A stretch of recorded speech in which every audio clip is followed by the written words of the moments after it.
Hi, Capricorn. Welcome to your February 2024 general tarot reading. It's Raina here. So, on the spur of the moment, I decided just to pick 4 cards rather than doing my typical spread. And in the process, I picked the cards in a very awkward way. So, I just thought I would start over again and just show the cards because it was a little bit, I had 4 different piles. It was a whole thing. So we'll just look at the energies for the month of, and this is another problem that I've been having with this thing's turning unexpectedly. So I'm just picking 4 cards for the energies of February. The first card that I have here is the 8 of Cups. This is a card of, to me, ultimately, this is the card of a spiritual quest. And in the micro version, you could say that your heart is wanting something else. Maybe you have finished with something in your life. It could be a relationship. It could be, and I think for some people it is a relationship, like a significant other, because back in December, you had a full moon in Cancer, which is your opposite sign. So that's the 7th house, the 1st to the 7th house polarity. And sometimes it can be like that's the final straw where you see that you're incompatible with someone. And really, the 8 of Cups is leaving behind what no longer serves you. So it can really run the gamut. And it's like sometimes something really feels good for us and it's fulfilling, and then it stops being that way. And there can be so many reasons why that happens. And that can apply to work that you're doing. Doesn't mean that you retire, that you stop working. It can mean that you go and do something else. And by the way, this is something that could be connected to Pluto leaving your sign and going into Aquarius, where, Pluto is retrograding. So that really made you do the inner work, whether you knew it or not, where you were forced for some reason to deal with your own shadows, demons, whatever you want to call it, instead of blaming another person for, let's say, your unhappiness. And sometimes that kind of thing happens where we want to say that somebody else is responsible for our happiness, or they are responsible for our unhappiness. And either way, we have to take that power back, because nobody can truly make us unhappy unless we sit there and take it. Yeah. I mean, people can be a toxic influence, but there's no law that says you have to be with a certain person. So why are you still there? That's something that is on you, in other words. 9 of Pentacles. This is a card of, we would call it financial independence or financial self-sufficiency. So you see her, and she's kind of like in a garden setting. And it's kind of, to me, that gives the vibes of self-sufficiency, because rather than, being in a store and buying produce or whatever, it's like you're growing your own, you're doing it yourself.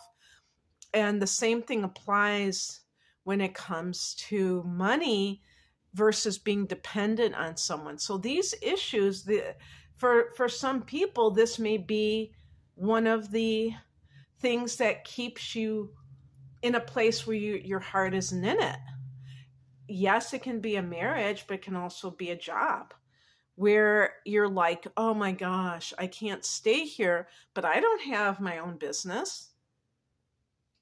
I don't have any, and I would say even above job prospects, because when you're, the 9 of Pentacles wouldn't be about that. It wouldn't be like you're working for somebody else.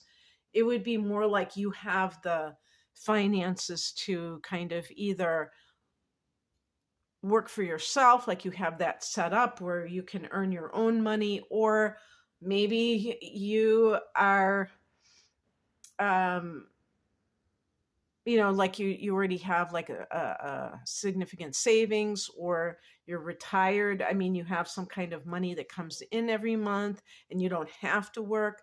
There's so many, possibilities that it could be. And like for relationships, sometimes a person is not able to support themselves. And so it's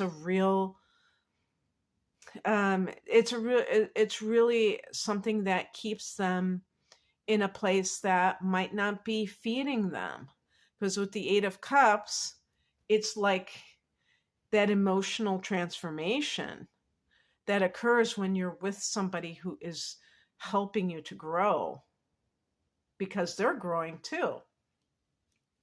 So it could be a dilemma, in other words. Another card that we have here is the Five of Swords. Watch out for anything that you do. And this is something I think Capricorn people can sometimes fall prey to, is this tendency to kind of do something and not realize that they won the battle, but they lost the war. One of the key phrases of this card from one of my tarot books is empty victory. So you see the other people in the background, and this person has three of the swords, and a couple of them are on the ground because he was able to wrestle them away from the other people. And it's easy to say, oh, yeah, I got this, I did this. But the bottom line is that it may feel later on like it wasn't the right thing to do. That somehow you regret the way that you behaved, like you were too, like for instance, if someone wants to get divorced, does that mean that they have to take their partner to the cleaners? Does that mean, even if they found out that their partner is cheating, sometimes people use money as a weapon. And so they think, well, that person cheated, so I'm going to get them for every cent that they have. And then later on, they feel like, you know what? I didn't do that for the right reasons. I didn't do it because just so that I could survive. I did it because I wanted them to feel pain on a financial level, because I felt pain on an emotional level. And so be careful of things that you're doing in February that are, because this is a month where there's going to be a lot of planets, a lot of activity in your second house of earned income in Aquarius. And so this can be focusing on money for whatever reason, on your finances. And sometimes, people take that route of whatever means necessary. And it's not, you want to always be somebody, because now Pluto is in your second house. So now, you have to watch your motivations, because you might be obsessed with like getting a lot of money, and you want to make sure that you're always above board when you're going after things. Now, another thing that this card could represent is slander.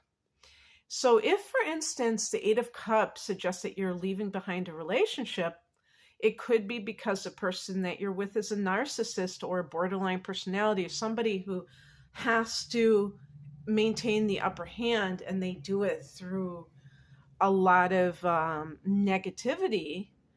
And I mean, like when I say negativity, I'm talking about like abusive tendencies. And one of them can be to drag your name through the mud. And you may feel like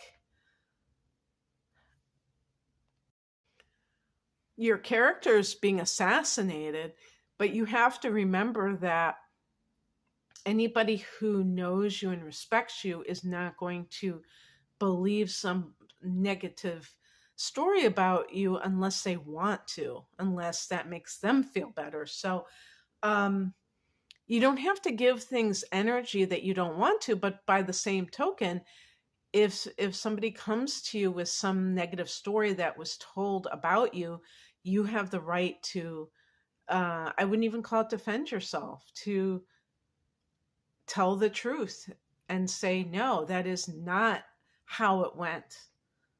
You don't have to protect a liar and a slanderer, and you also don't have to drag somebody else's name through the mud because you feel that you were wronged. You can simply, you can cut the drama and you can simply you can correct the story. That's all you have to do. And we have the Four of Wands. Sometimes this can be that the person is buying a new home.